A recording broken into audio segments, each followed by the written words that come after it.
코로나 시대의 글말의 힘 첫 번째 세션인 코로나 시대 페미니즘이 진행 중입니다. 앞서 최지영 에디터님의 사회로 김은실 교수님, 김영옥 활동가님, 김주희 교수님의 발제를 들어보았습니다. 저희는 같은 주제로 대담을 한번 진행해 보려고 합니다.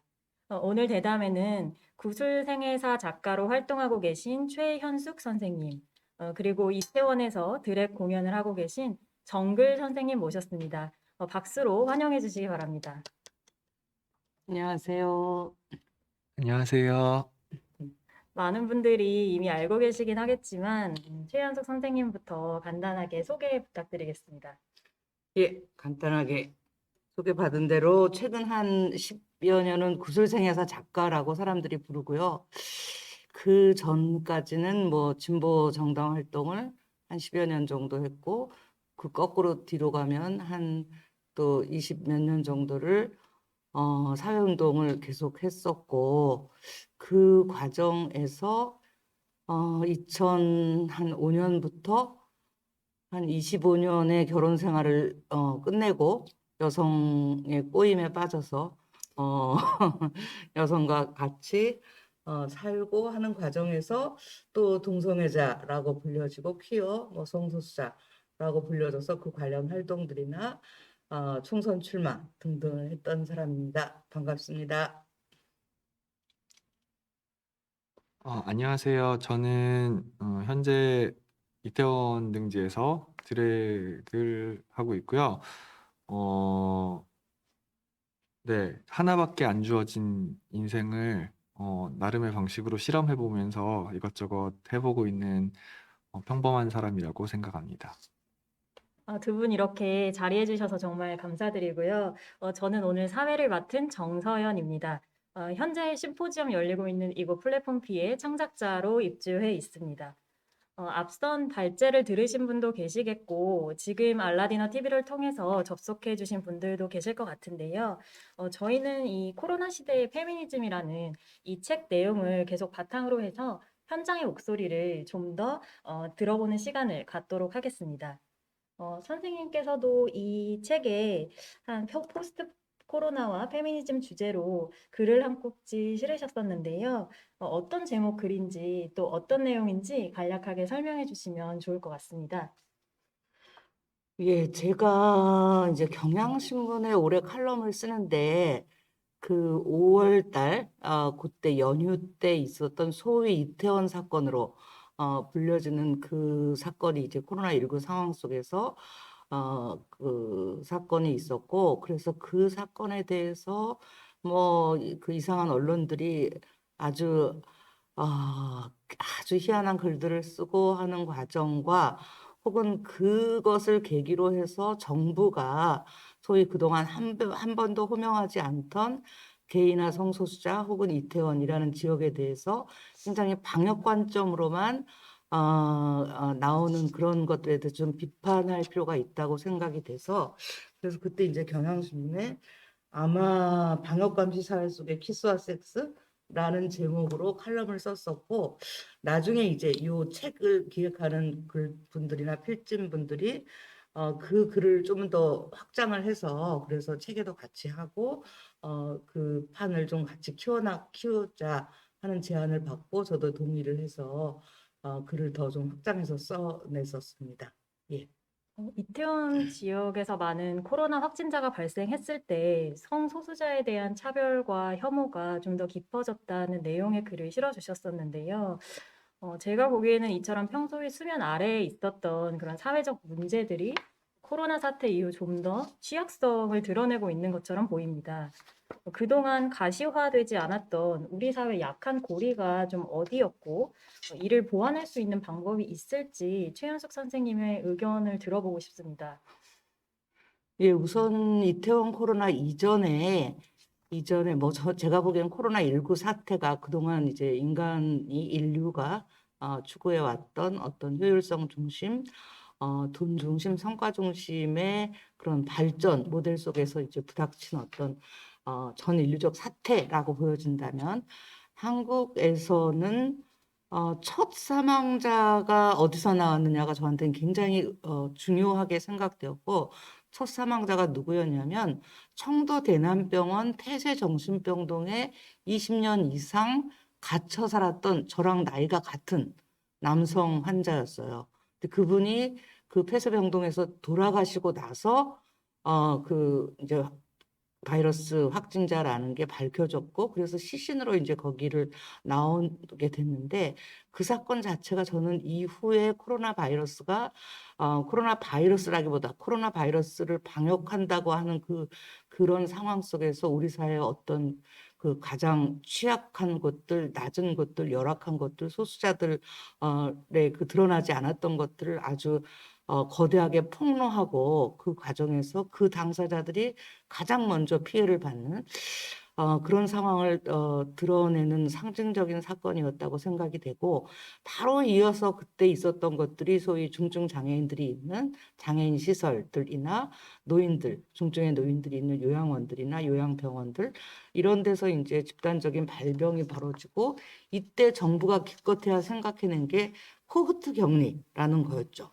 그대로 가다 놓고 바깥으로 번지지만 않게 하겠다는 이거는 이제 그 사람들을 그 당사자 하나하나들을 바이러스의 숙주로만 취급을 하고 그들의 살아온 생애나 그들이 지금 어떤 조건이고 어떤 상황을 살아야 하고 앞으로 이렇게 될 때 어떤 상황이 전개되고 하라면 전혀 관심 없이 그것에는 전혀 관심 없이 어쨌든 바이러스의 숙주로서의 너희들은 배제하겠다라는 관점이었었고 그것이 저는 이후 그 이태원 사태 때도 마찬가지고 혹은 대구 지역의 특정 종교 집단에서 그렇게 대형으로 발병했을 때 국가나 방역 당국이 취한 태도와 일관되게 아주 동일하다고 생각을 합니다.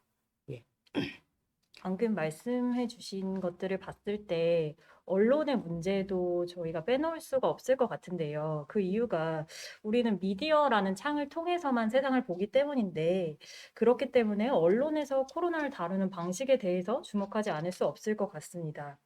그러니까 그 당시에 언론은 이태원 코로나라는 프레임을 만들고 또 블랙 수면방에 대한 자극적인 보도를 이어가면서 이태원과 그 지역에 거주하는 사람들에 대한 편견과 혐오를 부추겼습니다. 당시 언론 보도의 행태가 어땠는지, 또 언론의 몰아가기가 어떻게 사람들의 부정적인 반응을 부추겼는지 최현숙 선생님께서 다시 한번 짚어주시면 좋을 것 같습니다. 사실 성소수자 진영에 대한 언론의 어떤 그 혐오적인 태도나 그 혐오적인 보도를 읽은 또 뭐 소위 일반이라고 하는 독자들이나 시민들의 반응은 계속 뭐 똑같아 왔었죠.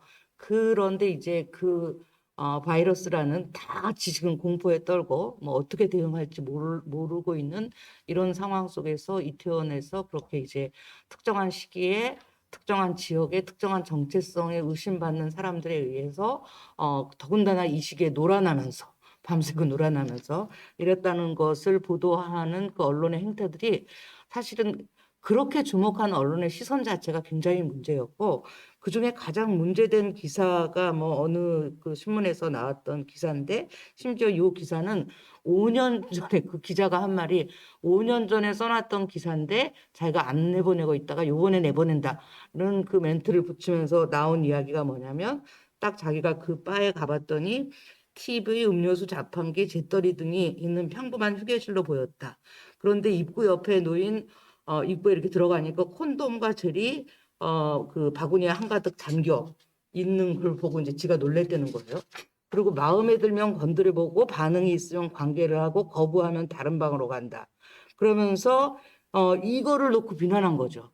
제가 보기에는 이렇게 건전할 수가 있어 도대체? 마음에 들면 건드려보고 뭐 거부하면 다른 방으로 가고 그리고 바구니에 콘돔과 젤이 놓여있고 얼마나 이게 정말 좋은 상황인 거예요. 훌륭한 상황인 거죠. 근데 이것에 대해서 낙인하고 혐오하는 시선. 동성애자들이 이랬대, 게이들이 이랬대 라는 그 혐오를 가지고 이것을 보는 한에서는 이것조차도 비정상으로 보이는 이런 거죠. 그러면서 이것이 이제 문란하다고 떠들어댔던 거고 이것을 문란으로 죽어도 동성애자들이나 성소수자들이나 혹은 성전환 자들에 대해서 문란이나 비정상으로 보고자 하는 시선을 가지고 있는 채로 봤을 때 그들은 뭐 어쨌든 그런 식으로 글을 써내는 거고 그것에 또 동조하는 시민들과 독자들이 있는 거죠. 예, 그래서 그냥 일상적인 상황들이었고 뭐 이성애자들 제가 어저께 뉴스 들어보니까 요즘 이제 바나 뭐 이 술집들이 문을 닫으면서 일부 그 유흥업소 사장들이 지하에 있는 노래방을 이제 밤에 몰래 새벽에 몰래 그 개방을 해서 손님들을 받고 한다라고 하면서 그 보도되는 행태가 뭐였냐면 지하 계단은 캄캄했다. 그런데 입구 문을 열자마자 휘황찬란한 조명이 뭐 어쨌다. 이 내용인데 뭐 이게 어떤 면에서는 이제 그 이태원 사태 때 그 게이바들을 그렇게 비난하는 식으로 보도하는 것과 크게 다르지 않은 그런 시선인 거죠. 그러니까 누구나 다 놀고 싶은 어떨 때 놀고 사는 욕망들이 있고 그럴 때 여러 가지 뭐 규율이나 뭐에도 불구하고 구태여 놀고 싶은 사람들이 있고 이런 상황들을 어떤 시선으로 보느냐. 특히 바이러스라는 이런 아주 그 공포를 조장되는 이런 상황들에 대해서 이런 상황 속에서 어떤 상황을 어떻게 느끼느냐, 어떻게 보느냐, 어떻게 쓰려고 하느냐의 의도에 따라서 다르게 조작되고 왜곡되고 과장됐다고 보여집니다. 그렇게 말씀해 주시니까 언론이 굉장히 문제가 크고 또 차별과 배제의 논리를 굉장히 강화하고 있다는 생각이 드는데요. 이태원 코로나 많은 확진자가 발생했을 때 그때 정글님께서는 현장에 계셨던 당사자로서 당시 상황이 좀 어땠는지, 그때 어떤 것들을 좀 보고 느끼셨는지 그 목소리를 좀 직접 들려주시면 좋을 것 같습니다. 저는 코로나 사태 때문에 일상에서는 그냥 무시하고 지냈던 차별이나 되게 일상적인 행위들에 대한 어떤 죄악시되는 것들 때문에 생각이 되게 많아지긴 했었거든요. 실제로 그때 이태원발이라고 터졌던 5월의 상황을 보면 지금 그래프를 직접 보면 실제 얼마 되지도 않거든요. 근데 얼마 되지도 않는데 그때 0명이 뜨고 이래서 아마 그 극반응이 많이 왔을 거예요. 근데 그러니까 사람들은 비난할 때가 필요하고 누구를 비난하는 게 지금 상황에 이 스트레스를 가장 해소시킬 수 있느냐라고 타깃이 된 게 저희라고 생각하거든요. 근데 타깃이 되면서 이런 수면방 얘기가 나오거나 전반적인 어떤 마녀 사냥이 시작이 되면서 굉장히 불쾌한 상황이 많이 생겼어요. 실제로 아직도 이태원은 거의 유령 도시처럼 텅텅 비어 있고요. 거기에 있는 점포의 약 40%가 빠졌다고 얘기를 들었거든요.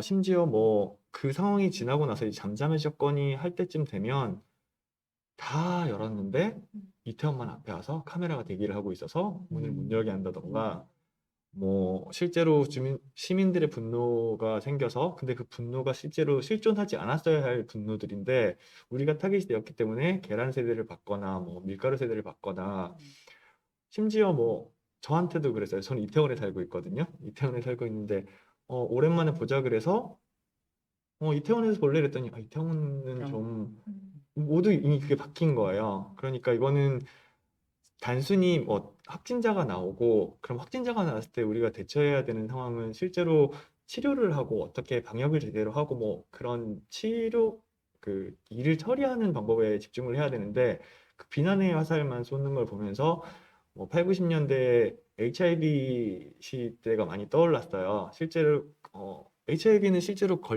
현재도 지금 걸려 있는 사람들이 여성들이 더 많거든요. 실제로 그 여성들이 양성인 사람들이 숫자로는 높음에도 불구하고 아직도 사람들은 HIV 하면 게이들의 항문 섹스 때문에 일어나는 거다라는 비난을 하잖아요. 그러니까 코로나도 거의 똑같은 방식으로 대입돼서 특정인들을 비난하고 그 사회적인 약자들이기 때문에 비난할 수 있는 거잖아요. 아까 뭐 얘기 들으면서도 그 클럽들은 문을 다 못 열게 하는 상황에서 우리 룸사롱을 오픈해야 된다라는 상황도 있었잖아요. 그런 상황에서 굉장히 사회에 대한 부조리랑 그 신용의 문제가 많이 마음속에 떠오르게 되더라고요. 그래서 아직도 조금 회복이 가능할까 하는 정도의 타격을 이태원은 받고 있어요.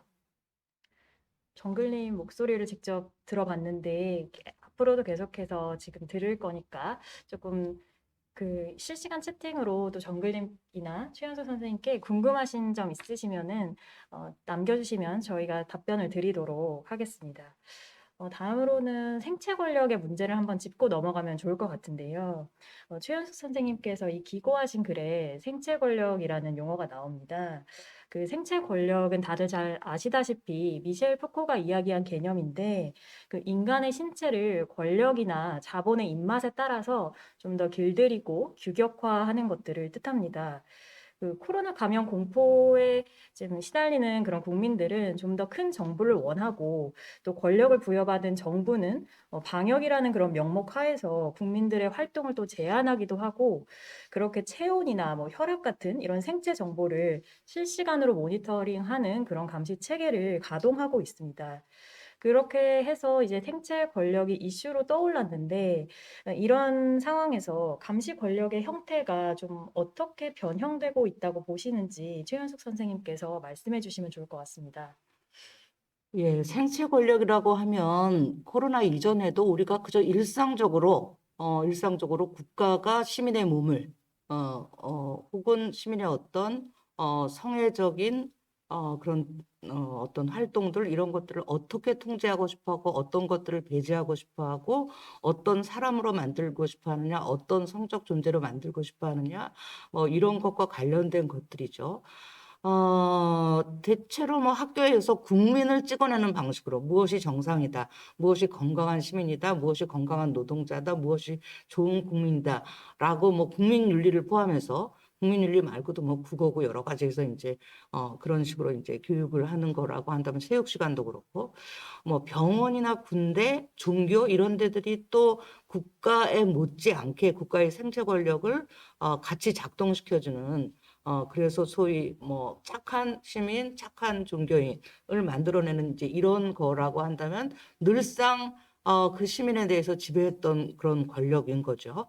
그런데 요번에 이제 코로나19 상황을 맞으면서 사실은 이 코로나 팬데믹이라는 상황 속에서 시민들도 도대체 이게 뭔지 이걸 어떻게 대응해야 될지 모르는 그 상황에서 우리나라뿐만 아니라 전 세계의 국가들이 자기의 국민들을 놓고 다양한 방식으로 어쨌든 방역을 해야 된다는 그 빌미로 많은 것들을 했었던 건데 우리나라 상황은 특히 이제 K 방역이라는 아주 그 뭐 성공적이라고 그렇게 자화자찬도 하고 외국에서 일부는 인정도 하고 하는 그런 방식으로 방역을 아주 그 조직적이고 집단적으로 집행했던 건데 그것의 구체적인 내용은 뭐냐면 CCTV, 신용카드 사용 내역, 핸드폰 위치 추적, 통화 지역 뭐 추적, 그다음에 전자 출입명부, QR코드, 혹은 이제 최근에 뭐 RFID, 심지어 택시 미터기 이런 것들을 다 동원하고 우리는 그런 것들을 동원할 수 있도록 계속 정보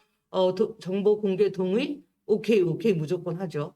뭐 그렇게 하면서 이게 도대체 나한테 구체적으로 어떤 영향을 줄지, 중장기적으로 어떤 영향을 줄지조차 전혀 생각하지 못한 채 하여튼 지금 이것을 요구당해. 그리고 이것은 방역이라는 거야. 그래서 이거는 꼭 해야 되는 것 같아. 이거를 안 하면은 또 나로 인해서 다른 사람들이 전파가 된다. 혹은 내가 감염됐을 때 내가 감염됐는지도 모른 채 내가 그렇게 살 수 있다. 이런 어떤 두려움이죠. 위험, 공포. 이것 때문에 모든 정보들을 다 준 거죠. 그런데 사실은 국가는 이런 식으로 이런 정보들을 다 모으고 그것이 단순히 국가만 있는 것이 아니라 그것이 재벌들에게 계속 넘어가는 거죠. 기업 쪽에 계속 넘어가는 것을 통해서 소위 국가와 자본이 그 코로나 이후에도 계속 더 강력하게 국민들을 통제할 수 있는 사회, 우리가 뭐 빅브라더 사회라고 하는 그 사회를 지금 21세기형으로 이 코로나 전국을 맞으면서 부닥치고 통과해내고 있는 거라고 생각을 해요. 그래서 그 사이에 이제 감염병의 예방과 관리에 대한 법률 이런 것들이 이제 8월부터 코로나 한가운데인 8월부터 시행되기 시작했고 데이터 3법 개인정보법, 신용정보법, 정보통신법 이런 것들이 다 통과돼 버렸어요. 그래서 그전에는 그래도 개인정보와 관련해서 정보인권 단체들의 저항이나 이런 것들 속에서 조금은 이제 조심하던 국가와 기업들이 아예 코로나 전국을 계기로 해서 그냥 무더기로 정보들을 다 수집하고 그것을 다 누적하고 관리하고 축적하고 하면서 이후 어떤 식으로 활용될지 모르는 거죠. 구체적으로 이제 코로나가 혹시 감염병이 혹시 가라앉는다 하더라도 얘는 보니까 뭐 그 소득이 어땠고 성별이 어땠고 성적 지향이 어땠고 소비 성향이 어땠고 정치적인 성향이 어떻고 이런 것들이 다 지금 드러나 버린 거예요. 그래서 그런 것들을 이용해서 재벌은 재벌대로 국가는 국가대로 어떤 소비자 이자 노동자인 시민들 혹은 납세자 이자 투표권자인 시민들을 다 통제하고 관리하고 더 자기들이 편한 방식의 사회로 넘어가 버릴 수 있다는 면에서 저는 이 코로나19 상황에서의 그 생체 권력들의 그런 행태들 이후에 우리가 부닥칠 것들에 대해서 굉장히 뒤늦었지만 이제라도 제대로 된 그 모색과 제대로 된 반격들을 만들어내야 한다고 생각합니다. 선생님께서는 생체 데이터가 어떻게 변형되고 축적되면서 이것들의 양태가 어떻게 변형되는지 잘 설명해 주셨는데요. 혹시 정글 선생님께서도 이 부분에 대해서 덧붙이실 말씀 있으신지, 또 예전에 이태원 지역에서 코로나 발생했을 때 한 5월쯤인가요? 그때 자가격리 대상자가 되셨다고 들었었는데, 그때 좀 어떻게 지내셨는지, 좀 힘든 점이 없으셨는지도 말씀해 주시면 좋을 것 같습니다. 이 부분에 대해서는 대부분 같은 문제를 고민해봤을 거라고 생각해요. 그냥 그 제가 성소수자를 대변해서 말하는 거지만 지극히 개인적인 경험이지만 일단 우리는 사회에서 한번 배제되어 있다라고 생각하고 살아가거든요. 혹은 배제되어 있는 것들을 무마시키기 위해서 아닌 척하고 살아가는 게 있는데 거기에서 한 번 더 격리가 이루어지면서 어, 실제로 금전적인 상황이나 뭐 생활의 반경 이런 것들을 생각해 보게 되면서 내가 이 사회에서 대한민국이라는 사회에서 어느 만큼의 위치에 처해져 있고 어느 만큼의 존중을 받고 보살핌을 받고 살아가는지에 대한 생각을 되게 많이 하게 됐어요. 실제로 이런 일이 터지면 제일 먼저 중단해야 되는 건 유흥과 관련이에요. 그렇죠. 유흥과 관련이고 이건 안 해도 살 수 있는 거잖아가 되는데 그게 생업으로 살아가고 있는 사람들한테는 30만 원 받고 지금이 2020년을 버텨내라는 거니까 이런 종류 사회의 좀 부조리함들, 시스템의 좀 문제들을 되게 많이 깨닫게 된 것 같아요. 네, 저는 한 가지만 더 덧붙이면 그 이태원 사태랑 확장해서 성소수자 진영, 트랜스들을 포함해서 성소수자 진영뿐만 아니라 실제로 성노동자 혹은 뭐 성판매자, 성매매 여성, 뭐 남성도 포함하고 그쪽 사람들에게 그 소위 성노동 현장에서 성노동을 통해서 먹고 살아야 하는 사람에게 이 코로나는 정말 너무나 무자비하게 일단 뭐 지금 우리 사회가 동성애자나 성전환자를 불법적인 존재로 보고 있지는 않은데 성노동자는 불법적인 존재로 보고 있는 거잖아요. 그런데 그럼에도 불구하고 뭐 사려는 사람이 있고 팔아야 되는 사람이 있어서 어떤 식으로든 성매매가 뭐 비밀리에 이루어졌든 어쨌든 이렇다고 할 때 거기에서 이제 확진자 하나가 나오게 되면 어쨌든 방역 당국이 여기에 이제 어떤 식으로 쳐들어와 갖고 다 정보들을 캐내려고 할 테고 이럴 때 성노동자 당사자가 할 수 있는 일은 숨어버리는 것밖에 일단 방법이 없는 거예요.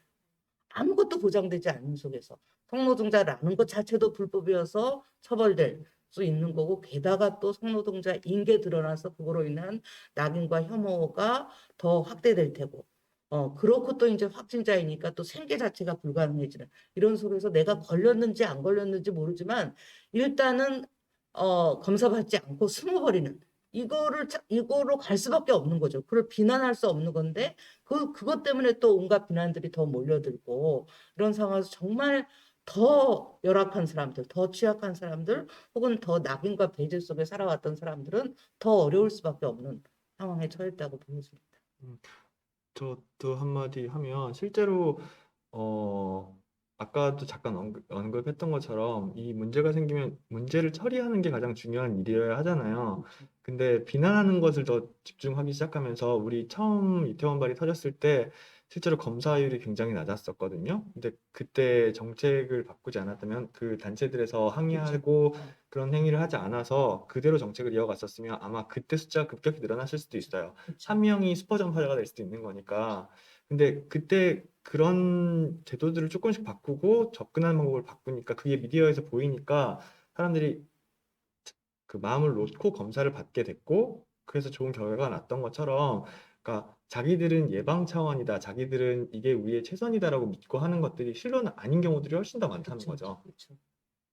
그때 정말 성소수자 인권운동 진영이 코로나19 성소수자 대책위를 꾸려서 방역당국과도 끊임없이 만나서 토론하고 뭐 요구하고 혹은 합의하고 해내고 또 성소수자 진영들에게도 계속 설득하고 하면서 어떻게 해야지 숨지 않을 수 있는지 그리고 성소수자 당사자들은 어떻게 해야지 자기의 존재뿐만 아니라 사회적 존재로서의 역할을 제대로 할 수 있는지를 끊임없이 설득한 그리고 구체적으로 방역 당국에게 너희가 어떤 방식으로 이 추적을 해야지 그래도 사람들이 나올 수 있는지를 계속 설득하고 요구한 그렇게 해서 이제 익명 검사라든가 드라이브스루 검사라든가 이런 것들을 하게 했고 그렇게 해서 하게 하는 것이 그 당시에 이태원 사태를 통과하고 이후에도 많은 사람들에게 이런 방식이 훨씬 더 설득력 있고 더 제대로 된 그리고 정보와 인권이 보장되는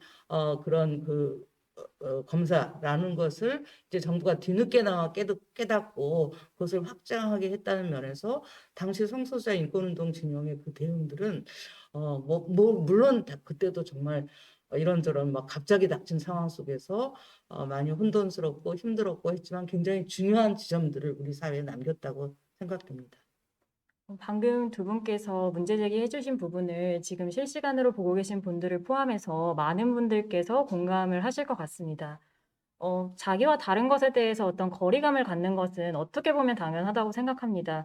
하지만 그런 차이가 단순히 거리감으로 남지 않고 경계심이나 그런 적대감으로 발전해서 그 합리적인 사유 없이 불이익을 줄 때 차별이 시작된다고 생각합니다. 저희가 지금 분위기가 조금 무거워진 것 같아서요. 그 성희석 작가님이 정글 선생님과 같이 작업한 내용을 바탕으로 사진 작업을 함께 보면서 이야기 나누는 시간을 가지면 좋을 것 같습니다. 성희석 작가님께서 지금 이 자리에 오시긴 했는데요. 성희석 작가님은 도시에서 벌어지는 사건과 현상에 관심을 가지고 다큐멘터리에 기반한 이미지 작업을 주로 하시는 작가님이십니다. 어떤 제목이냐면요. 정글 문에서 무대까지라는 이런 제목의 작업인데요. 화면 함께 보시면서 이야기 나누시면 좋을 것 같습니다.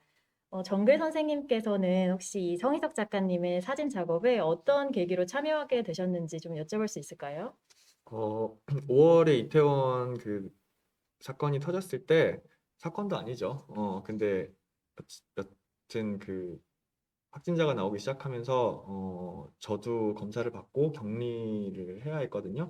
그러니까 저는 바이러스가 없었음에도 불구하고 어쨌거나 했어야 됐어요. 그래서 2주 동안 격리를 하고 사람을 안 만나고 집에서 지내는 동안에 그 구청에서 박스가 하나 왔어요. 그래서 구조물이랑 어, 굶어 죽지 말라고 그리고 나 그거 먹어보고 싶어. 그런 거 좀 받아보고 싶어. 그럴싸하게 들어왔어요. 그래서 비닐봉지가 같이 왔는데 제 신체 정보가 들어있는 그 폐기물들은 거기다 넣어야 되는 거예요. 그래서 굉장히 심각한 무슨 좀비가 나온 것처럼 그런 식으로 상황을 진지하게 받아들이게 되더라고요. 그래서 그 비닐봉투를 계속 보고 있다 보니까 거기 바이오 하자드 표시가 있고 해서 그럼 우리가 바이오 하자드가 되는 거네. 우리가 정말 생화학 무기와 같은 존재인 건가? 이러면서 그걸로 이렇게 원피스를 만들었어요. 원피스를 만들고 자켓을 네. 만들어서 그 격리가 끝나자마자 온라인 공연을 한번 했거든요. 클럽 쿼런틴이라는 공연을 한번 하고 그때 영상으로 제 유튜브에 올렸어요. 근데 그거를 저거. 그죠? 네, 저 드레스예요. 너무 아주 기발했어요. 그래서 저걸 입고 공연을 하고 의성님이 저거를 흥미를 가지셔서 같이 작업을 해보자라고 해서 사진을 찍게 됐고요. 그래서 굉장히 저희들이 클럽에서 하는 행위들은 보통 그냥 놀자고 하는 것처럼 취급이 될 때가 많은데 뭔가 우리 클럽을 벗어난 소개를 해준 느낌이어서 굉장히 고마웠어요. 그 지금 화면으로 보시는 것처럼 저 그 자가격리 물품으로 받은 쓰레기 봉투로 드랙쇼를 위한 그 드레스를 만드셨는데 제가 봤을 때는 굉장히 해양미가 느껴져서 되게 좋았어요. 근데 음. 저 드레스를 입고 아까 실제 공연하셨다고 하셨는데 지금 혹시 그걸 유튜브에서 볼 수 있는 건지. 네, 네. 유튜브 제 채널 이름이 좀 길거든요. Jungle Used to be a Drag Queen인데 일부러 어려운 채로 놔뒀어요. 아, 어려워도 찾아와서 볼 거면 보라고. Jungle Used to be a Drag Queen 하면 거기에 로빈이 부른 Dancing on My Own이라는 공연이 있어요. 그 노래도 사실은 격리하면서 뭐 하겠어요. 혼자서 그냥 노래 틀어놓고 춤추고 어, 그래서 두 개의 스토리를 엮었어요. 어. 관심 있으신 분들은 정글 선생님의 유튜브 참고하시면 좋을 것 같고요. 다음 질문으로 한번 넘어가 볼게요. 그 한국 사회가 오랫동안 정상성이라는 어떤 그 큰 담론에서 포섭이나 어떤 배제 논리를 발전시켰잖아요. 그런데 이제 정글 선생님께서는 이제 직접 어떤 상황을 겪으시면서 어떤 사람의 좀 존엄을 무너뜨린다고 이렇게 생각했던 그런 순간들이나 사건들이 좀 있으셨는지 말씀해 주시면 좋을 것 같습니다. 근데 살면서 계속 그거를 지속적으로 겪어오고 살아서 뭐 새삼스럽지도 않았거든요. 그냥 우리가 심지어 제가 뭐 머리를 어떻게 하고 나가는지 뭐 이런 데서부터 그 뭔가 다르네. 음. 그러면 바로 머릿속으로 떠오르는 게 혹은 입 밖으로 내뱉는 게 이상하네. 음. 이거고 음. 그러면 이제 거기에서 출발해서 우리를 대하는 거잖아요. 그래서 사실 뭐 이런 사건들이 생겨서 이것 때문에 뭐 어, 그런 게 없었다는 건 아니지만 네. 네, 거의 우리한테는 익숙한 어, 상황들이었던 것 같아요. 그래서 거기서 좀 스스로 좀 조심해서 조심하는 것에도 익숙한 거고요. 뭐 조심해서 이 상황을 잘 모면해 나가자 빨리 어, 벗어나서 좀 이렇게 수치심을 버려야 되겠다 뭐 이런 생각들을 많이 하고 지냈던 것 같아요.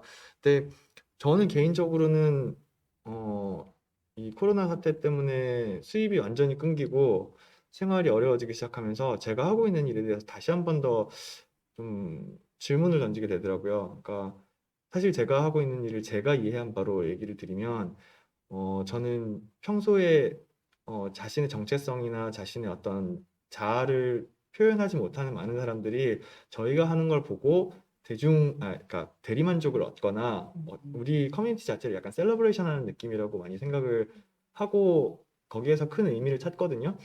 근데 실제로 상황이 이렇게 되니까 나는 오늘 내가 무슨 끼니를 먹어야 하는지 이번 달 월세는 뭘 내야 되는지를 생각해야 하는데 사람들 앞에 섰을 때는 화려하고 멋있고 강하고 뭐 이런 이미지를 보여야 한다는 것 자체가 그러면 나는 이 사회에서 어느 위치에 살고 있는 사람이지만 이런 질문들로 이어지게 되더라고요. 그랬을 것 음. 여러 고민이 참 많으셨을 것 같습니다. 그 저희가 이런 문제들을 좀 봤을 때 약간 돌봄의 문제와도 좀 관련이 있을 것 같아요. 그래서 저희 지금 심포지엄 내내 좀 돌봄 노동에 대한, 그러니까 또 특히 여성의 돌봄 노동에 대한 이야기를 많이 나눴었는데, 저희가 오늘은 좀 더 돌봄을 받아야 하는 존재들이나 아니면 오히려 돌봄 자체에서 아예 소외되거나 배제된 사람들에 대한 이야기도 좀 더 나눠보면 좋을 것 같습니다. 그들이 좀 소외된 그런 사람들이 어떤 위험이나 어떤 어려움에 좀 처해 있을지 최현숙 선생님께서 구술생에서 작가 작업을 하시면서 보시거나 그런 것들이 있으면 공유해 주시면 좋을 것 같습니다. 예, 저도 뭐 지금 64세를 여성으로 살면서 참 돌봄이라는 게 아주 그 해야만 하는 일. 그런데 정말 참 지긋지긋한 일, 너무나 강제적으로 요구되어져 왔으니까 딸이니까 엄마니까 뭐 마누라니까 이런 식으로 강제적으로 요구되어진 것들로 인한 스트레스 가 굉장히 컸지만 하여튼 그럼에도 불구하고 돌봄은 굉장히 좋은 일이죠. 누군가를 돌본다는 거 굉장히 좋은 일이고 돌봄 노동 자체도 굉장히 좋은 일이에요. 주로 돌봄의 상대는 사회적 약자들, 뭐 나에 비해서 상대적으로 약자다, 강자다를 떠나서 장애인들이나 노인들이나 아이들이나 뭐 지금 여러 어려운 여건에 있는 사람들을 돌본다는 의미에서 굉장히 좋은 일이고 좋은 관계이고 좋은 노동인 거죠. 문제는 이 돌봄이 누구에게만 일방적으로 요구되고 누구는 계속 돌봄을 받아야 되는 그 권력 관계로 만들어지는 거, 혹은 그렇게 해서 돌보아진 그 돌봄 노동에 대해서 제대로 된 가치가 먹여지지 않는다는 거. 지금 우리가 사는 사회는 별 수 없이 신자유주의 사회고 자본주의 사회여서 모든 것들의 가치에서 돈으로 어떻게 가치 지어지느냐가 굉장히 중요한 한 측면이 있죠. 물론 그것이 전부는 아니죠. 우리가 공짜로라도 누구 돌볼 일이 있을 때 다 우리 돌보고 살았어요.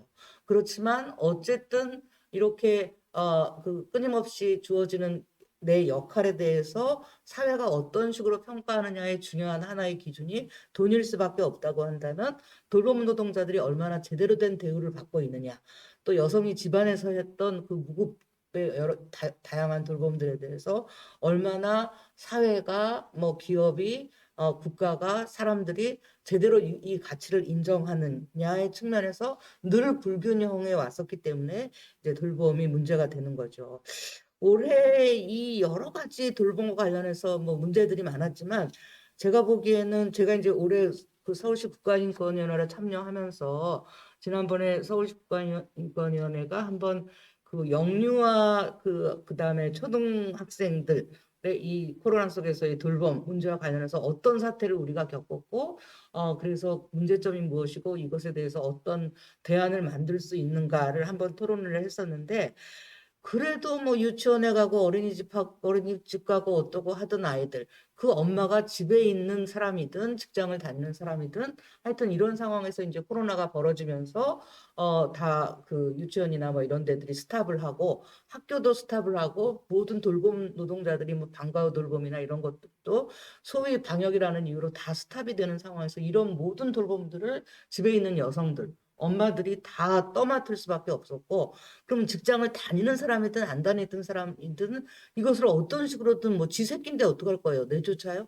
어떤 식으로든 이거를 겪어낼 수밖에 없는 이런 상황이었는데, 그렇다면 이제 뭐 처음이니까 그럼 이렇게 당했다고 한다면 이제 이렇게 겪은 것을 통해서 차차 이제 좀 문제점이 확인되고 방법이 만들어져야 되는데, 아직까지도 그렇지 않은 상황 속에서 지금 뭐 3차 유행 속에서 다시 지금 또 다 문을 닫은 거잖아요.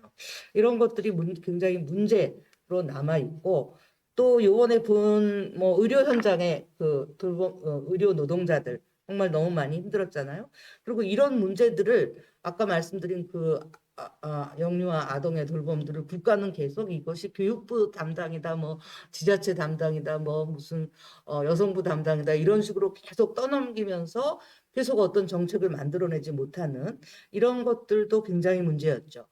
뭐 돌봄에서는 조금 굉장히 그 거의 가장자리 영역이라고 한다면, 굉장히 사회적 소수자인 우리 노숙인들을 좀 본다면, 제가 이제 또 요즘 뭐 이 노숙 쪽에 좀 집중을 하면서 도대체 이 코로나 상황 속에서 노숙인에 대해서 공이라는 것들이 국가나 지자체라는 것들, 혹은 그 어떤 역사의 역사측, 서울 역사측, 용산 역사측 이런 역사측이나 혹은 지자체들이 여기를 어떻게 바라보는가의 문제를 보면, 주거 문제 어쨌든 집에 머물라고 했잖아요. 계속 방역당국은 집에 머물러라 하는데, 이 사람들은 집이 없는 사람이에요.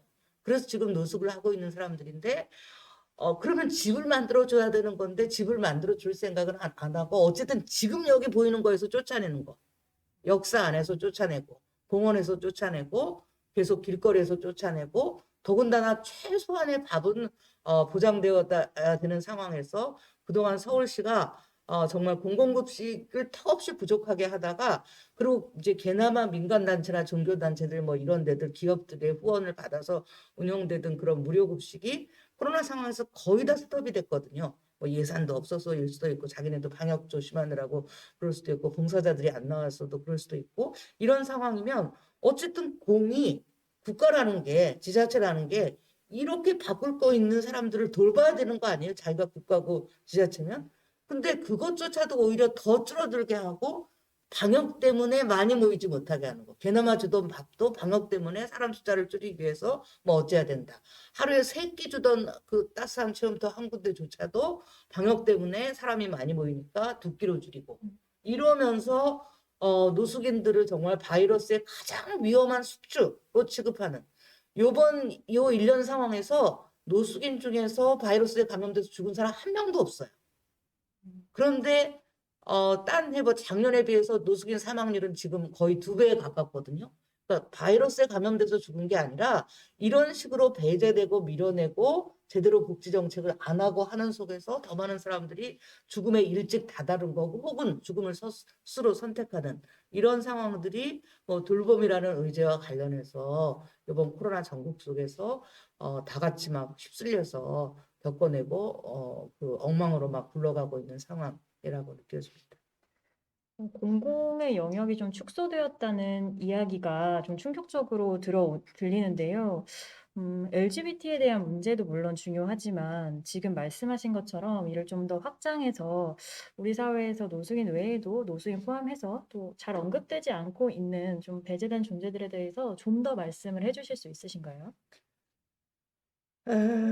저는 뭐 어저께도 지금 그 방배동에서 한 그 장애 청년의 어머니가 그 뭐 고독사라기보다 하여튼 죽음에 닿았고 그 발달장애인 아들이 이제 노숙을 하면서 사람들에게 그 사회복지사나 경찰들에게 자기 엄마의 상황을 자기 언어로 말하는 과정에서 이제 이게 뉴스에 오르고 했는데 그 내용도 들여다보면 정말 국민기초수급자 혹은 주거 관련 그 보호를 받는 사람들 그런데 왜 의료나 생계급여는 받지 못했는지 뭐 이런 것들을 따져보면 다 우리 사회 복지가 그동안 가지고 있었던 뭐 부양의무제라던가 혹은 제대로 이 사람들이 지금 삶을 어떻게 영위하고 있는지에 관한 제대로 된 시스템이 안 만들어진 속에서 그래도 이제 다행히 물론 엄마는 돌아가셨지만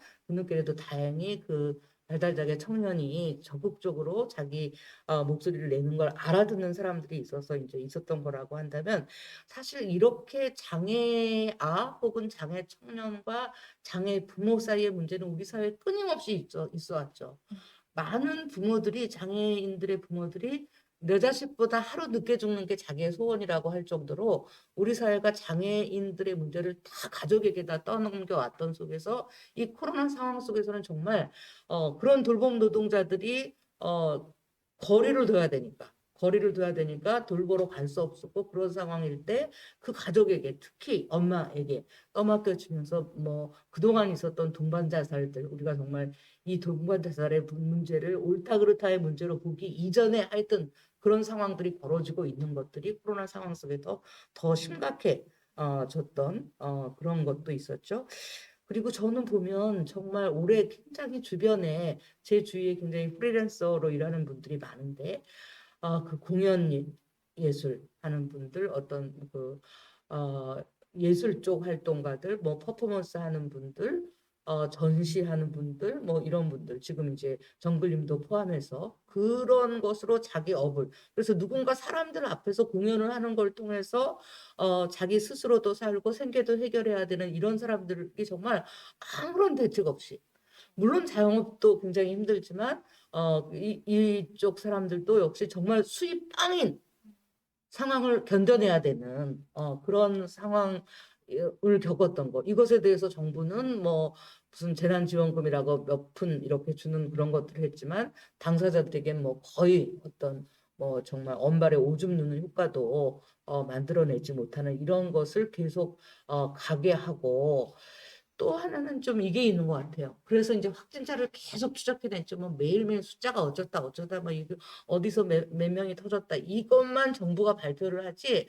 그래서 그렇게 확진된 사람들이 지금 어떻게 살고 있고 어떻게 그 병과 싸우고 있고 진행이 어떻게 되고 있고 그래서 회복이 돼서 나온 사람은 뭐 또 그 회복돼서 나왔다고 일자리에 돌아가는 거 아니고 일상생활로 돌아갈 수 있는 거 아니잖아요.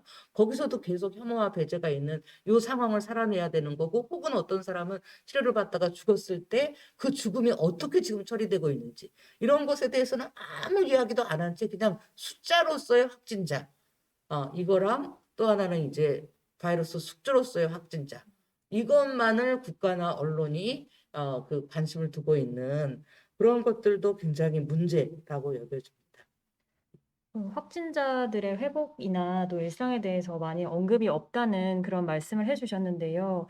이전에도 공연자로서의 또 그런 어려움도 말씀해 주셔서 지금 이태원 지역에서 드랙 공연하고 계신 정글 선생님의 이야기도 들어보면 좋을 것 같아요. 그러니까 코로나19 이후에 좀 더 일상이 어떻게 좀 변하셨는지, 좀 어려움 없으신지 그런 것들 공유해 주시면 좋을 것 같습니다. 음, 일단은 거의 대부분의 생활을 집에서 보내고 있고요. 뭐 안전상의 문제도 있을 테고 사람들이 조심하느라 이렇게 나오는 일을 꺼리는 일도 있긴 한데 일단 수입이 전혀 없으니까 집에서 끼니 해먹고 사람을 만나도 그 끼니면 몇 끼 먹으니까 집에서 그냥 해먹자 내가 해줄게 그렇게 만나게 되는 편이에요. 물론 어 가만히 있으면 좀 쑤시는 성격이어서 그런지 모르겠는데 뭐 수입이 직접 연결되지는 않지만 온라인 쇼를 진행한다거나 뭐 다른 종류의 어떤 창작 작업들을 하고는 있어요. 근데 뭐 그것 때문에 좋은 점들이 있기도 하지만 하나 아쉬운 건 그건 것 같아요. 뭐 이거는 정부한테 하는 얘기도 아니고 뭐 오히려 우리 커뮤니티 친구들한테 얘기를 하는 건데 어 너무 아이러니하게 이 사람이 원래 몸이 아프면 누구한테 보살핌을 받고 누구를 만나서 기쁨을 얻고 하고 하잖아요. 그래서 많은 언론에서 부정적으로 다뤄졌던 어떤 종교 단체들도 마찬가지인데 그 사람들한테는 정말 힘들면 힘들수록 모일 수 없게 되는 거잖아요. 모이는 것 자체가 힘들게 하는 거고 그게 더 자신을 힘들게 하는 거니까 되게 정말 순수한 마음에서 했던 것들이 비난을 받으니까 더 당혹스러워하는 것 같거든요. 저희 커뮤니티도 사실 우리 나쁜 짓 하는 거 아니에요. 주말에 열심히 일하고 주말에 열심히 놀고 사랑하는 사람을 만나기를 기대하면서 와서 좋은 시간을 보내는 건데 그게 정말 무슨 나쁜 행위를 하는 것처럼 돼버리니까 이럴 때일수록 그냥 좀 사람들이 좀 더 상냥해지고 커뮤니티 자체에서 서로를 좀 직접 가서 만나진 않더라도 보살핀다거나 마음의 어떤 움직임은 좀 더 온도를 높이는 그런 환경이 됐으면 좋겠다는 생각은 되게 많이 해요. 그런 서로의 보살핌이나 마음의 온도를 높인다는 말이 좀 가슴에 와 닿는데요. 저는 이 또 책을 읽으면서 또 이 전희경 선생님의 글 중에서 포스트 코로나라든지 뉴 노멀 같은 이러한 담론들이 그저 또 다른 권력의 용어일 수 있다는 말이 굉장히 인상 깊게 다가왔습니다. 그래서 지금 또 분위기가 살짝 또 무거워진 것 같아서 좀 더 이상적이고 희망적인 얘기도 좀 해보고 싶은데요. 정상성의 담론이 되게 많이 퍼져 있는데 이런 담론에 좀 사로잡히지 않은 존재들이 다 함께 만들어갈 그런 세상의 모습 같은 거를 좀 더 두 분께서 그려보신다면 어떤 모습이 될지 좀 궁금하거든요. 정길 선생님부터 말씀해 주시겠어요? 아, 뭐 제가 이상적으로 생각하는 세상은 되게 단순해요. 그냥 남의 일에 너무 간섭 안 하고요. 자기가 자기 모습으로 인정받고 싶은 것처럼 타인도 타인의 자유를 인정해주고 그냥 왜 한 가지 색깔만 다 칠해져 있는 그림보다는 다양한 색깔들이 다양하게 그려져 있는 그림이 이쁘잖아요. 보기도 이쁘고 분명 재미있는 일도 많이 일어날 거고 그래서 코로나 때문에 이제 아무도 못 만나서 못 만나다 보면 외롭고 외롭다 보면 누구를 만나도 반갑거든요. 그러면 누굴 만나도 반가우니까 좀 다른 사람한테도 좀 배제하지 않고 서로 알아가고 제가 느끼는 저도 사실 공포가 있기는 해요. 그들이 가지는 저에 대한 공포도 있겠지만 저는 그들이 저를 어떻게 보고 어떻게 대할지 알기 때문에 느끼는 공포가 있어요. 근데 저도 그걸 깨려고 생각 중이거든요. 그리고 랜덤의 공간에서 그게 아님을 깨닫게 되는 순간들도 있어서 조금만 더 한 걸음 다가가서 가까이서 보고 아니면 그냥 내 타입이 아니네, 나랑 안 맞네 이렇게 하고 그냥 자기 삶 살면 되잖아요. 근데 안 보고 함부로 판단하고 이러는 일이 없으면 좋겠어요. 그러다 보면 이런 팬데믹이 다시 생기더라도 좀 다른 관점으로 볼 수 있지 않을까 싶어요. 예. 실 선생님께서도 말씀해 주시죠. 네, 저는 일단 그놈의 정상성이 도대체 뭔지를 좀 꿰뚫어보는 그런 의심, 질문 이게 굉장히 필요하다고 생각을 해요. 무엇이 정상이다.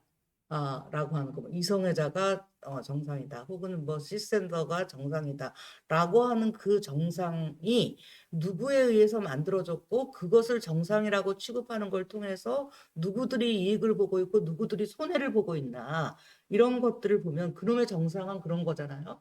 그래서 남녀가 만나서 결혼식을 해서 혼인신고를 해서 결혼을 하고 아이를 낳아서 그 아이를 또 그 부모의 드립다 번 돈으로 열심히 아이를 키워갖고 그 근로자를 만들어서 또 더 가능하면 저 고급의 근로자를 만들기 위해서 온갖 돈을 더 퍼부어서 그렇게 해서 이제 기업으로 내보내고 그리고 그 기업에서는 이 사람을 이제 이 내보낸 아이를 근로자로 노동자로 최대한 부려먹으면서 부려먹을 때까지 부려먹고 필요 없으면 이제 다시 쫓아내는 뭐 이런 거죠. 그러고 나서 이 시민들, 그 기업에서 열심히 일한 시민들이 또 자기가 만든 상품을 또 소비까지 해줘야 돼. 소비자로 살고 있는 거고 국가에다가는 번 소득에 대해서 끊임없이 이 납세를 해야 돼요. 그러니까 납세자와 근로자와 소비자를 끊임없이 만들어내고 있는 구조가 바로 일부일처 그 가부장적 가족 중심주의의 가장 그 기본 단위인 거죠. 거기서 도대체 무엇을 우리가 발견하고 싶은 거냐? 다 저렇게 하니까 저렇게 해야 된다고 하는 그것 때문에 우리가 저거를 선택하느냐? 혹은 그거 말고 다른 어떤 것들이 가능한 다른 사회들을 그 상상해 볼 수 있느냐? 저는 오히려 퀴어들에게 소위 퀴어적인 존재들에게는 미래가 없다는 의미에서 그놈의 미래는 뭐냐면 애 낳았고 이 애한테 내 시간과 돈과 에너지와 인생 전체를 바칠 그딴 식의 미래가 없다는 면에서 오히려 퀴어들이 더 훨씬 자유로운 존재들이고 세상을 더 창의적으로 그리고 변혁적으로 만들어낼 수 있는 존재들이라고 생각을 해요. 그런 면에서 어떤 면에서 이 퀴어 진영들 다양한 소수자들의 진영들 아까 말씀드린 것처럼 노숙인들을 또 이야기를 해본다면 노숙인들은 이미 신자유주의 이 노동시장에 개입할 능력도 없고 의사도 없고 뽑아주지도 않아요. 그리고 가부장적 가족주의에서 다 떨려난 사람들이에요. 가족이 이미 해체됐거나 거기서 떨려났거나 혹은 쫓겨난 여자들. 이런 사람들이 노숙을 하거든요. 그럼 쫓겨난 김에 떨려난 김에 다 밀려난 김에 이제 더 이상 빼앗길 것도 없는 존재들이라는 의미에서 어쩌면 여기에서 반격이 가능하다는 면에서 그런 노숙인들도 굉장히 퀴어적인 존재들이라고 생각을 하는데 여기에서부터 소위 정상성의 사회 혹은 신자유주의, 돈, 물신이 최고인 저들 사회랑은 다른 사회를 시작해낼 수 있는 지점들이라고 생각이 돼요. 그런 면에서 그놈의 정상성, 그에 절대로 속지 말고 계속 의심하면서 나는 어떻게 살고 싶은가? 내가 살고 싶은 나 혹은 내가 살고 싶은 사회는 무엇인가를 끊임없이 상상하고 그 상상을 같이 이야기하면서 같이 모색해 나가는 그런 연대들이 필요하다고 생각합니다. 저도 뭐 한마디 못할 수 있을까요? 네네네. 어, 방금 말씀 듣다 보니까, 아이를 낳아서 책을 교육을 시켜서 뭐 이런 얘기를 듣다 보니까 마치 토속신앙에서 제물로 바치기 위해서 그쵸. 기르는 것 같은 그런 어. 느낌이 들었어요. 근데, 그거랑 같은 맥락에서 현재 해결책을 찾지 못하는 해답을 미래에서 찾으려고 하는 게 아니라 과거에 찾는 것도 되게 필요한 것 같거든요. 그러니까, 아까 밖에서 잠깐 말씀 나누면서 그 얘기를 드렸었는데, 사실 저희한테는 롤모델이라는 게 별로 없어요. 실제로 뭐 미국에서는, 서구 사회에서는 이쪽 커뮤니티에서 역사를 계속 기록해왔고, 그래서 그 역사를 축복하고 우리가 지금 이걸 누릴 수 있는 건 이분들 덕분이다라는 게 있고, 조언이 필요하면 조언을 할 때도 있어요. 근데 한국에서는 2000년 초반, 중반까지도 그런 게 되게 시시하던 거고, 약간 자기들도 약간 쉐임이 좀 있어서 그런지 그 맥이 좀 끊긴 느낌이에요. 그래서 젊은 친구들은 어느 시대에 무슨 일이 일어났고, 또 어디 가서 도움을 청해야 하고, 내가 40이 됐을 때, 내가 50이 됐을 때 어떤 모습이지? 나는 내 모습대로 살아갈 수 있는 걸까라는 의심을 많이 하게 되는 것 같거든요. 그러면 거기에서 굴복하게 되는 것 같아요. 그래서 뭐 최현수 선생님이나 뭐 이런 저도 언젠가는 그렇게 당당하게 자기 모습으로 살아남아서 이야기를 나눌 수 있는 상황이 됐으면 좋겠어요. 그래서 코로나 이후에 말씀하셨던 것처럼 키어들이나 아니면 다른 배제당하던 사람들이 서로를 적대시하거나 나무로 보는 게 아니라 서로 열린 토론을, 대화를 할 수 있는 그런 환경이 조성됐으면 사실 정부나 뭐 이런 사람들도 관심이 없는 사람도 있겠지만 몰라서 그런 것도 있을 거라고 생각하거든요. 그럼 우리 목소리가 들리도록 어떤 노력을 기하는 것도 우리 자체 내에서 좀 순기능으로 만들어야 하지 않나라는 생각이 드는 것 같아요. 두 분께서 좋은 말씀 해주셨는데요. 혹시 지금 현장 질문이 많이 나오지 않고 있어서 최현수 선생님께서 정계 선생님께 좀 궁금하신 점 있으시면 직접 질문해 주셔도 좋을 것 같습니다. 예, 저는 그 사진 작업 봤을 때 맨 처음에 이제 이 자리를 오케이를 하고 받은 게 이제 우리 사진 작가님이랑 그 정글님이 같이 했던 그 사진 작업들을 봤는데 아 정말 정말 이렇게 비틀어서 좋다. 일종의 이게 그대로 뭐 똑바르게 이렇게 세상 사람들이 소위 정상으로 보이기 위한 이런 것들이 아닌 비틀림 그리고 또 계속 비틀어 보는 이런 시도들 그런 존재들이라는 의미에서 굉장히 기발해서 좋다라고 생각했는데 자기 작업에 대해서 조금만 좀 더 설명을 해주시면 좋을 것 같아요. 이 사진 작업이나 아니면 본인이 한다는 계속 그 어떤 작업들, 글쓰기들 이런 것들에 대해서. 일단 감사드립니다. 어, 그러니까 사실 어릴 때부터 제일 많이 듣던 얘기가 너무 좋게 말하면 재밌다. 근데 기본적으로 하는 말은 얘는 왜 이렇게 이상해 이거였거든요. 근데 저도 제가 지금 이 일을 하고 있을 거라고 생각 안 하고 살아오다가 어쩌다 보니까 드래그를 하게 됐어요. 근데 드래그라는 것 자체가 모르는 분들 계실지 모르겠지만, 그러니까 그러니까 생물학적으로 남성으로 태어나서 어, 여성의 복식을 하고 퍼포먼스를 하거나 혹은 생물학적으로 여성으로 태어났지만 남성의 복식을 하고 공연을 펼치고 행위를 하는 것을 드래그라고 하거든요. 근데 요즘은 여기서 더 나가서 막 이렇게 뭐든 될 수 있다가 되어가고 있어요. 그러니까 기본적으로 이거는 비트기 작업이 처음부터 개입이 되는 거고, 개인적인 차원에서 저는 말할 때 이렇게 의견을 강하게 어필하면 공격적이라는 얘기를 되게 많이 들어서 이거를 좀 순화시킬 방법을 찾다 보니까 비틀기가 주무기가 되더라고요. 그러다 보니까 일상에서 그냥 농담을 던지는 것도 사실은 뼈가 있거나 뭐 이런 것들이 되게 많아요. 근데 그거를 이렇게 작업에 표현해 줄 수 있어서 되게 좋기도 하고요. 그리고 제가 제가 작업할 때는 보통 사진 작업도 그렇고 무대에서도 그렇고 어, 경계가 좀 없었으면 좋겠다고 원래 생각을 많이 해요. 그러니까 내가 몇 살인지도 사람들이 어린가? 맞나? 그리고 뭐 남자인가 여잔가?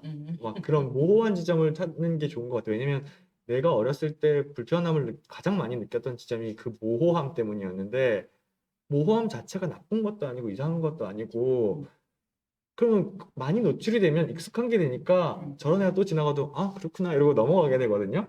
그래서 하다 보니까 저는 심지어 복식도 평소의 복식도 그 중심을 많이 옮겨가게 됐고요. 그러면서 예전에 어렸을 때 고모가 조언을 해준 적이 있었어요. 되게 힘들 때였는데 그때 고모가 그랬었거든요. 예, 사람이 살면서 네가 예술을 좋아하는 건 아는데 사람이 살면서 어떤 방향으로 어떤 선택들을 하고 살아가는지가 가장 큰 예술이 아니겠니라는 말씀을 해주셨어요. 근데 그 말을 어딘가에 품고 있다가 최근 들어서 다시 꺼내서 소중하게 다시 보고 있어요. 진짜 훌륭한 거구나. 네. 그래서 그렇게 말해줄 수 있. 그림을 그리는 사람이 자신을 페인터라고 소개하지 아티스트라고 소개하진 않잖아요. 혹은 뭐 감독이면 감독이라고 소개하고 그런데 사실 언젠가부터 아티스트라는 표현을 자기 타이틀로 부르는 사람들이 많아지더라고요. 뭐 이유가 뭔지는 뭐 개개인마다 다르겠지만 저는 사실 오히려 그거에 대해서 좀 반대하는 입장이 된 거예요. 그러니까 당신이 아티스트로 선정을 하면 그거는 좋은데 그거는 살아가는 모든 과정에 있는 게 다 예술이지 않나라는 생각을 하면서 그렇게 바뀌게 된 것 같아요. 정글님한테 더 이렇게 꼭 집은 질문이 있네요. 예술활동의 비슷한 주제. 질문이 들어왔는데 정글님께 그 예술 활동의 주된 주제가 무엇인지 그 무엇을 이야기하고 싶은지 궁금하다는 실시간 채팅 반응이 있었는데요. 혹시 말씀해 주실 수 있으신가요? 저는 사실 제가 하는 작업들은 일상에서 비롯되는 게 되게 많거든요. 작년에 제일 많이 공연했던 노래는 되게 슬픈 노래였어요. 근데 클럽에서는 사실 슬픈 노래보다는 신나는 걸 좋아하는데 계속 고집해서 했던 이유가 그때 나한테 남아있는 건 슬픔이 제일 컸거든요. 근데 이걸 말고 어떻게 해야 되는지 모르겠는 거예요. 그러니까 되게 1차원적인 인물인 것 같아요. 느끼는 걸 표현하고 의문이 들어서 불편하고 그게 아닌 것 같으면 계속 의문을 가지니까 그 작업을 못 해나가는 거예요. 앞으로 그냥 제 생각에는 뭐 음악도 해나가고 싶고 다른 표현 방식을 좀 확장을 하고 싶기는 한데 근본적으로 하고 싶은 얘기는 사람이 사는 거에 대한 얘기를 하는 것 같아요. 나라는 개인이 살아왔던 거, 누군가가 보고 그게 빛이든 뭐든 뭔가를 발견해서 그 사람도 계속 해나갈 수 있는 전하는 게 목표인 것 같아요. 지금 채팅으로 응원과 지지 댓글이 많다고 해요. 그래서 남겨주신 모든 분들 정말 감사드리고요. 이제 좀 거의 마무리할 시간이 다가오는 것 같습니다. 마무리 멘트로 오늘 나와주신 두 분께서 함께 해주신 소감 한마디씩 해주시면 좋을 것 같습니다. 최현수 선생님부터 먼저 말씀 부탁드립니다. 소감. 예. 하여튼 뭐 주로 지난 더군다나 10월, 11월, 12월이 저한테는 아주 글감옥에 갇혀서 완전히 그 엉덩이를 의자에 붙이고 허리가 망가지지 않기 위해서 가끔가다 거꾸로 매달리기만 하면서 거의 노트북을 붙잡고 싸우면서 한 책 2권 분량을 써내야 됐던 기간이었는데 이런 그 자리를 통해서 정글님 만난 것도 그렇고 사진 작가님이나 사회자분들 만난 것도 굉장히 또 저의 어떤 저를 자극하는 저의 그 욕망도 자극하고 창발성도 자극하는 그런 거였다고 생각이 되고 정말 정글님께서 이야기한 것처럼 인생 뭐 없어요. 그냥 자기 하고 싶은 대로 하고 살면 돼. 더군다나 미래 따위는 없는 새끼 따위는 없는 퀴어 혹은 자신을 퀴어적인 존재로 정체하고 싶은 사람 정말 미래 따위에 혹은 새끼에게 자기를 다 온전히 바치지 말고 끊임없이 자기가 어떤 사람인지를 추구하면서 살고 싶은 사람이면 정말 자기가 원하는 것이 무엇인지를 정확하게 알고 그것을 끊임없이 추구해 나가면서 물론 자본주의 사회에서 우리는 최소한의 물질적 기반을 마련해야 하죠. 자기 자존감을 무너뜨리지 않을 정도의 물질적 기반을 만들어야 하지만 돈에 속지 말고 신자유주의에 속지 말고 정상성에 속지 말고 자기 길을 만들어 나가는 그런 삶들을 좀 찾아 나가시기를 그리고 여기 같이 오신 분들도 그런 분들이어서 너무 반갑고 좋습니다. 네. 정비 선생님께서도 한 말씀 부탁드립니다. 네, 제가 마스크를 쓰고 있어서 얼굴이 안 보일 텐데 입은 계속 활짝 웃고 있어요. 근데 뵙기 전에도 되게 말씀들 되게 잘 듣고 있었고 만나 뵙고 나서도 정말 같은 분이셔서 되게 지금 기쁘거든요. 그리고 뭐 이런 자리가 저한테 주어진 것도 굉장히 감사하고 있는데요. 저는 그냥 앞으로 그 이런 사람을 만나는 자리에서 영감을 계속 받아서 작업을 하는데 집중해야 되겠다는 어떤 동기, 용기가 되게 많이 생기는 것 같아요. 한편으로는 저희가 하고 있는 일이 특히 제가 하고 있는 일은 좀 나이트 라이프에 되어 있으니까 되게 가슴 아픈 말도 되게 많이 들었어요. 이런 상황들이 생기기 시작할 때, 야, 너는 잘 다니는 회사 멀쩡하게 잘 다니다가 그만둬가지고 너 이직하려고 그만둔 거니? 막 이런 얘기들을 몇몇한테 들었어요. 그래서 약간 자존감이 되게 막 다 무너졌었거든요. 근데 실제로 자본주의 안에서 너무 익숙해져서 살아와서 그게 더 큰 비수가 됐던 것 같은데 사실 보통 사람들이 꿈이랑 현실 사이에서 갈등할 때 내 손에 쥔 요만큼을 잃기가 싫어서 결국 꿈을 포기하게 되거든요. 근데 사실 내 손에 쥔 거 얼마 되지도 않아요. 근데 얼마 되지도 않는 건데 이거 쥐고 더 의미가 큰 꿈을 포기하느니 그냥 이거를 용감하게 내려놓을 줄 아는 힘을 갖는 것도 필요한 것 같아요. 이거 놓는다고 아무것도 안 남는 거 아니거든요. 우리한테는 사람이 있고 뭐 잘못된 방향으로 갈 때도 있지만 지켜주는 사회도 있고 그러니까 좀 더 용기를 가지고 내 손에 쥔 것만 안 보고 나한테 진짜 소중한 게 뭔지 진짜 의미 있는 게 뭔지를 좀 생각하고 살아가야겠다는 용기를 더 얻어가요. 고맙습니다. 오늘 여러 가지 생각할 거리를 많이 던져주셨던 것 같아요. 두 분 오늘 나와주셔서 진심으로 감사드립니다. 예, 감사합니다. 지금 알라디너 TV를 통해서 접속해주신 모든 분들께도 감사 말씀드리고요. 저희는 잠시 쉬는 시간을 가지고 5시 조금 넘어서부터 코로나 시대 글말의 힘 두 번째 세션인 팬데믹, 노동, 치료를 주제로 대담이 진행될 예정입니다. 라이더 유니온 위원장으로 계신 박정훈 선생님과 지역 보건 의료에 힘쓰고 계신 홍종원 선생님 모시고 대담 진행될 예정이니까요. 접속 유지해 주시면 좋을 것 같고요. 저희 대담은 이쯤에서 마무리 짓도록 하겠습니다. 시청해 주신 모든 분들 감사드립니다. 감사합니다. 감사합니다.